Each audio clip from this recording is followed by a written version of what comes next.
बिस्मिल्लाहिर्रहमानिर्रहीम। अस्सलाम वालेकुम दोस्तों, एक नई वीडियो के साथ हाजिर हैं। चले अपनी वीडियो स्टार्ट करते हैं। एक खबर आई पिछले दिनों रशिया के पुराने एयरक्राफ्ट कैरियर के हवाले से। रशिया का ये पुराना एयरक्राफ्ट कैरियर एडमिरल कुज़नेट्ज़ोव जो है ये बहुत सालों से शिपयार्ड के अंदर पड़ा हुआ है। रशिया के पास आप कह लेंगे कोई पैसे नहीं थे या उसको कोई ऐसा कॉन्ट्रैक्टर नहीं मिल रहा था जो इस जहाज को जो है वो ठीक तरीके से और टाइम के अंदर सही करके दे दे। बहुत सी प्रॉब्लम थी इस वक्त रशिया के साथ। इस वजह से ये एडमिरल कुज़नेट्ज़ोव जो है ना ये डॉकयार्ड के अंदर पड़ा हुआ था और इसके ऊपर काम चल रहा है। ये सही नहीं हो रहा, ये ऑपरेशनल नहीं हो रहा। अब इसके ऊपर कुछ काम जो है वो तेज हुआ है, कुछ आप कह लें कि टाइम के साथ साथ इस एडमिरल कुज़नेट्ज़ोव ने एक शक्ल इख्तियार कर लिया है और अनकरीब ये रशियन नेवी के अंदर ऑपरेशनल हो जाएगा। इसके ऊपर मुख्तलिफ किस्म के एक्सीडेंट्स जो है वो हो चुके हुए हैं। कभी आग लग जाती है, कभी इसके ऊपर लैंड करते हुए एयरक्राफ्ट जो है वो दूसरे एयरक्राफ्ट से टकरा जाता है और दोनों एयरक्राफ्ट जो है वो तबाह हो जाते हैं और बहुत इसके जो है वो एक्सीडेंट हो चुके हैं। लेकिन अब रशियंस का कहना यह है कि हम इसको 2024 तक अपनी नेवी के अंदर दोबारा ऑपरेशनल कर लेंगे। और ये जो इस वक्त ओवरऑल चल रहा है इस जहाज के ऊपर, इसके अंदर उन्होंने इस जहाज में बहुत सी एनहेंसमेंट्स जो है वो शामिल कर दी हैं, जिनके अंदर इसका जो प्रोपल्जन सिस्टम है उसको मजीद मॉडर्नाइज कर दिया गया है। इसके ऊपर जो सेंसर्स हैं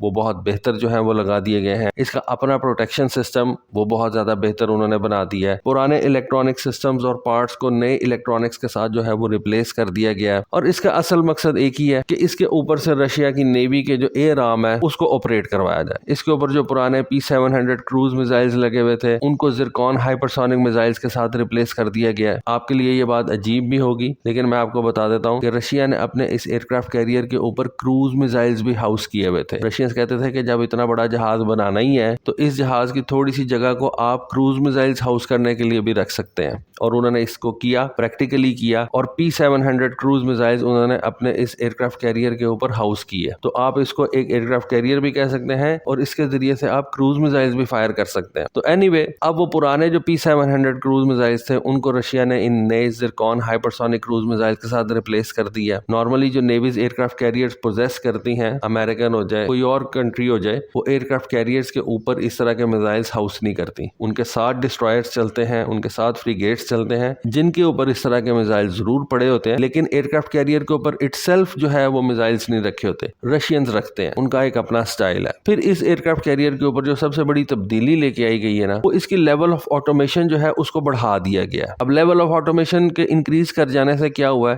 कि जो पहले इसका क्रू 1900 बंदों का था, यानी कि 1900 बंदा इस एयरक्राफ्ट कैरियर को ऑपरेट करता था, चलाता था, अब वो क्रू कम होकर 1500 बंदों का रह जाएगा। रशिया का जो नया एयरक्राफ्ट कैरियर है, रशिया के पास उसके लिए कोई क्रू ही नहीं है। बिल्कुल बात तो बिल्कुल ठीक है। उसकी रीजन ये है कि रशिया के पास इतनी देर से जब एयरक्राफ्ट कैरियर ही नहीं था तो क्रू उसने उसके लिए तैयार करके क्या करना था। एक ही एयरक्राफ्ट कैरियर है रशिया के पास और वो भी ऑपरेशनल नहीं था, तो उसने उसको क्रू को तैयार करके करना क्या था। अब जब ये पता लग चुका है कि 2024 तक, ये भी एक एस्टिमेटेड डेट है, रशिया इस जहाज को दोबारा ऑपरेशनल कर लेगा, तो रशिया ने इसके क्रू के ऊपर जो है वो वर्किंग स्टार्ट कर दी हुई है और रशिया ने इसके क्रू को जो है वो अब हायर करना शुरू कर दिया। या नेवी की दूसरी ब्रांचेस से, नेवी के दूसरे जहाजों से इसका जो क्रू है वो उन्होंने इस जहाज के लिए ट्रेन करना शुरू कर दिया हुआ है। कि ये जो 400 बंदा कम किया गया है, पहले इस जहाज को 1900 बंदा चलाता था, अब 1500 बंदे का एस्टिमेट है जो इस जहाज को ऑपरेशनल रखेगा। तो ये 400 सर्विसमैन कम हो जाने से आप कह सकते हैं कि ओवरऑल इस जहाज की जो कॉस्ट है, जो ऑपरेशनल कॉस्ट है, वो कम हो जाएगी। सारी दुनिया ही जो है वो ऑटोमेशन सिस्टम के ऊपर जा रही है। अमेरिका का ये जो फोर्ड क्लास वाला सुपर कैरियर है, इसके ऊपर भी क्रू की तादाद जो है वो कम हो गई हुई है। पिछले जो पुराने अमेरिकन एयरक्राफ्ट कैरियर्स होते थे उनके ऊपर क्रू की तादाद आप कह लें 5000 के नजदीक थी। ये जो जेरल्ड फोर्ड क्लास वाला सुपर कैरियर है, इसके ऊपर क्रू की तादाद 4300 के करीब रह गई हुई है। तो जिस तरह ऑटोमेशन सिस्टम बेहतर होता जाता है, कंप्यूटर चीजों को टेक ओवर करते जाते हैं, इंसानों की रिक्वायरमेंट जो है वो कम हो जाती है।